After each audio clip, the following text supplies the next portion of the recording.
вітають вас з наступаючим Днем Перемоги. Здоров'я вам, миру, злагоди. Хороший день, хороший день. Хороший день, да. Славний день. А мені навчено вам ще подарунок ще вам. Це віддайте сюди.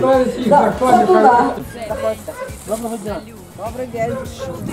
Добрий день. Пане Миколаю, вітаю вас з святом перемоги. Дякую. Міцного вам здоров'я, щастя, Божого благословення. Це наш селищний голова. Це замісник Це вам від селищної ради подарунок. Давайте я вам поможу донести. Всього найкращого. Доброго здоров'я вам.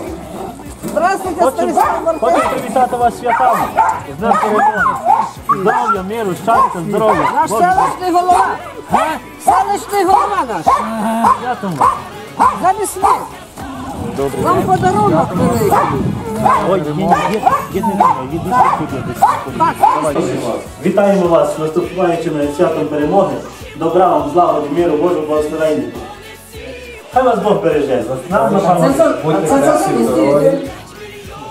Це вам від всієї селищної ради. Вживайте на здоров'я. Так, а я...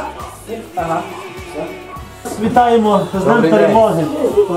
Добра вам, здоров'я, щастя, Божого благословення. Всього найкращого. Спасибо, спасибо. Дай вам Бог А здоров'я. це селищної ради вам Дай Бог вам здоров'я, Дякую. щоб ви були здорові. 9 травня. Вітаю з наступаючими святами. Добрий день. Селищна рада. Святом вас. Голова Наступаючи. селищної ради. Що хоч не больні. Не забувайте, не маємо права забувати за таких. З Днем перемоги. Міцного вам здоров'я, миру в нашій державі, спокою.